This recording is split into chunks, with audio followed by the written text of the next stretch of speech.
एक बार की बात है, कुछ साइंटिस्ट ने मिलकर के एक बहुत ही इंटरेस्टिंग एक्सपेरिमेंट किया। उन्होंने क्या किया कि एक बहुत बड़ा सा पिंजरा लिया, उसके अंदर 5 बंदरों को रख दिया और वहां पर एक सीढ़ी लगा दी। उस सीढ़ी के टॉप पर कुछ केले रख दी। फिर उन साइंटिस्ट ने क्या किया कि जैसे ही कोई भी बंदर उस सीढ़ी पर चढ़ता केलों तक पहुंचने के लिए, तो ऊपर से ठंडे पानी की बारिश करने लग जाता। तो जैसे ही वो ठंडा पानी गिरता उस बंदर के ऊपर जो कि सीढ़ी पर चढ़ रहा था, वो फटाफट से नीचे आता तो पानी बंद हो जाता। फिर दोबारा से कोई और बंदर उस सीढ़ी पर चढ़ता उन केलों तक पहुंचने के लिए, दोबारा से यही होता। दोबारा से ऊपर से ठंडे पानी की बारिश होती, वो बंदर जैसे ही नीचे आता दोबारा से बारिश बंद हो जाती। तो बंदरों ने इसका मतलब यह निकाला कि जैसे ही कोई भी सीढ़ी पर चढ़ता है तो ऊपर से ठंडा पानी गिरता है। फिर उसके बाद में जैसे ही कोई भी बंदर उस सीढ़ी पर चढ़ने की कोशिश भी करता तो बाकी के बंदर सब इकट्ठे होकर के उसको पकड़ते, उसको मारते, उसको पीटते और उसको नीचे गिरा देते। फिर दोबारा कोई कोशिश करता, दोबारा उसके साथ भी ऐसा ही होता। फिर उन साइंटिस्ट ने क्या किया कि उन 5 बंदरों में से एक बंदर को उस पिंजरे में से निकाला और उसकी जगह एक नए बंदर को उस पिंजरे के अंदर डाल दिया। अब उस बंदर को नहीं पता था कि यहां पर क्या खेल चल रहा है। उसको जैसे ही सीढ़ी के ऊपर वो केले नजर आए, वो फटाफट से उस सीढ़ी के ऊपर चढ़ने लगा। अब की बार साइंटिस्ट ने कोई बारिश नहीं करी, लेकिन फिर भी जो बाकी के बंदर थे उन्होंने इसको पकड़ा, सीढ़ी से नीचे उतारा और मारने पीटने लग गए। इस बंदर को समझ नहीं आया कि मेरे को क्यों मारा जा रहा है, तो उसने दोबारा कोशिश करी। जैसे ही उसने दोबारा कोशिश करी, दोबारा से उन 4 बंदरों ने वही किया। तो अब इस नए बंदर के दिमाग में क्या बैठ गया कि सीढ़ी पर चढ़ना मना है, अगर सीढ़ी पर चढ़ते हैं तो मार पड़ती है। उस सीढ़ी पर चढ़ना क्यों मना है और क्यों मार पड़ती है वो उसको नहीं पता था, बट उसके दिमाग में ये बैठ गया कि इस सीढ़ी पर नहीं चढ़ना है, ना किसी को चढ़ने देना है। फिर दोबारा से उन साइंटिस्ट ने क्या किया कि जो पुराने 4 बंदर थे उसमें से एक बंदर को निकाला और एक नए बंदर को उसकी जगह पर डाल दिया। अब इस नए बंदर ने भी वही किया जो इससे पहले वाले ने किया था, यानी कि वो भागता हुआ गया, उस सीढ़ी के ऊपर चढ़ने की कोशिश करी, उन केलों तक पहुंचने की कोशिश करी। बाकी 4 इकट्ठे हो गए और उन्होंने उसको मारा पीटा, सीढ़ी से नीचे गिरा दिया। उसको कुछ समझ नहीं आया, उसने दोबारा कोशिश करी, दोबारा उसके साथ यही हुआ। और अब इस बंदर के दिमाग में भी यही बैठ गया कि सीढ़ी पर चढ़ना मना है और सीढ़ी पर चढ़ने से मार पड़ती है। फिर साइंटिस्ट ने एक एक करके जो पुराने 3 बंदर बचे हुए थे उसमें से भी एक एक करके उन बंदरों को निकाला और उनकी जगह पर 3 नए बंदर आ गए। अब ये 5 बंदर नए थे और किसी को भी ये नहीं पता था कि उस सीढ़ी पर चढ़ना मना क्यों है, लेकिन उन सबके दिमाग में बैठा हुआ था कि सीढ़ी पर चढ़ने से मार पड़ती है। तो कोई भी कोशिश नहीं कर रहा था, जबकि अब कोई ठंडे पानी की बारिश भी नहीं हो रही थी। वो चाहते तो आराम से उस सीढ़ी पर चढ़ते, केले तोड़ते और आपस में बांट करके खा लेते। बिल्कुल ऐसा ही हम लोगों के साथ भी होता है, यानी कि इंसानों के साथ भी होता है।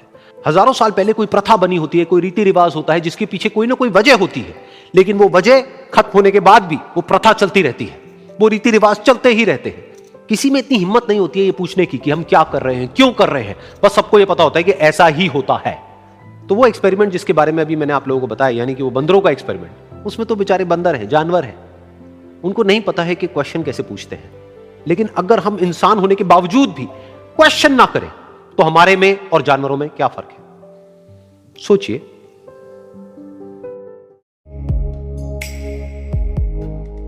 एक छोटा सा गांव था, वहां पर एक आदमी पहाड़ पर पत्थर तोड़ने का काम करता था। उसको अपनी जिंदगी से कोई गिला शिकवा नहीं था।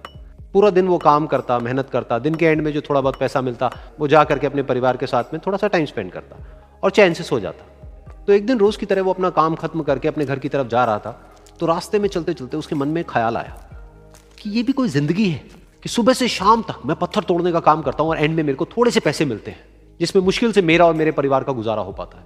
काश कुछ ऐसा हो जाए कि कहीं से मुझे कोई ऐसी शक्ति मिल जाए कि जो भी मैं चाहता हूं वो सच हो जाए। वो अपने घर पर गया, उसने खाना खाया, लेकिन उसका ध्यान खाने की तरफ नहीं था, उसके दिमाग में यही ख्याल चल रहा था। उसके बाद में वो यही सोचते सोचते सो गया। फिर नींद आने के कुछ देर बाद उसको एक सपना आया। सपने में उसने देखा कि रोज की तरह वो अपना काम खत्म करके अपने घर लौट रहा था। रास्ते में उसने एक बहुत ही बड़ा घर देखा और उसके मन में आया कि काश ये घर मेरा होता और मैं इसका मालिक होता। और उसके ये सोचते ही वो उस घर का मालिक बन गया। उसको यकीन ही नहीं हो रहा था कि जो उसने सोचा वो बन चुका है। लेकिन उसकी खुशी ज्यादा देर नहीं टिक पाई, क्योंकि उसको एकदम से एक शोर सुनाई दिया। उसने अपने घर के बाहर देखा कि एक बहुत बड़ी रैली निकल रही है, जिसमें बीचों बीच एक पॉलिटिशियन है जो ऐसे ऐसे हाथ हिला रहा है, और वहां पर जितने भी लोग खड़े थे सब उसके नाम के नारे लगा रहे थे, उसके आगे हाथ जोड़ करके खड़े थे, सब उसको देखने के लिए तड़प रहे थे। तब उसको यह एहसास हुआ कि मैं कितना छोटा हूं उसके आगे। और फिर उसके अंदर से एक ख्याल उठा कि काश मैं ये पॉलिटिशियन होता और मेरे पास भी इतनी ही पावर होती जितनी कि इसके पास में है। बस उसका इतना सा सोचने की देर थी, वो पॉलिटिशियन बन गया। उसकी खुशी का ठिकाना नहीं था, क्योंकि उसके आसपास में हजारों लोगों की भीड़ थी और सब उसको देखने के लिए तरस रहे थे, तड़प रहे थे। लेकिन उसकी ये खुशी भी ज्यादा देर नहीं टिक पाई।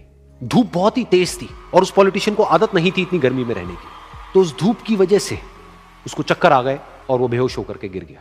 फिर उसको एहसास हुआ कि ये पॉलिटिशियन सबसे ताकतवर नहीं है, ये जो सूरज है ये सबसे ताकतवर है। और उसके मन में आया कि काश मैं ये सूरज बन जाऊं तो मेरे आगे कोई नहीं टिक पाएगा।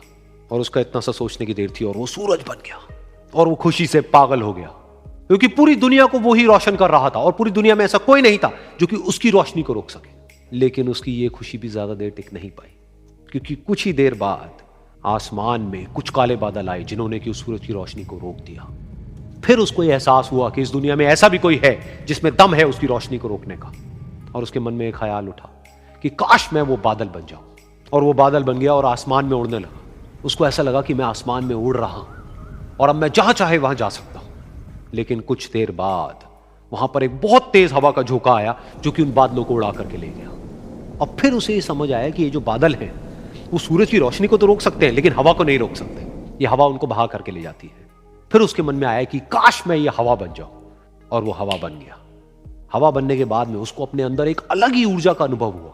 वो चाहे तो आराम से बहता और चाहे तो आंधी बन करके, तूफान बन करके, जिसको भी चाहे उड़ा करके ले जाता। उसको ये विश्वास होने ही लगा था कि इस दुनिया में सबसे ज्यादा शक्तिशाली मैं हूं। लेकिन तभी उसके सामने आया एक पहाड़। उसने अपनी पूरी ताकत लगा दी लेकिन उस पहाड़ को वो इतना सा भी नहीं हिला पाया। तब उसको यह एहसास हुआ कि इस दुनिया में कोई है जो हवा से भी ज्यादा शक्तिशाली है, जिसमें दम है उस हवा को रोकने का। फिर उसके मन में आया कि काश मैं ये पहाड़ होता, और वो पहाड़ बन गया। लेकिन हर बार की तरह इस बार भी उसकी खुशी ज्यादा देर तक नहीं टिक पाई। उसको एक जानी पहचानी सी आवाज सुनाई दी और साथ ही साथ उसको दर्द होने लगा, जैसे कि कोई है जो उसको तोड़ रहा है, उसको मार रहा है। तो दर्द से वो चीखने लगा और उसके मन में आया कि काश मैं वो बन जाऊं क्योंकि इस पहाड़ को तोड़ने का दम रखता है।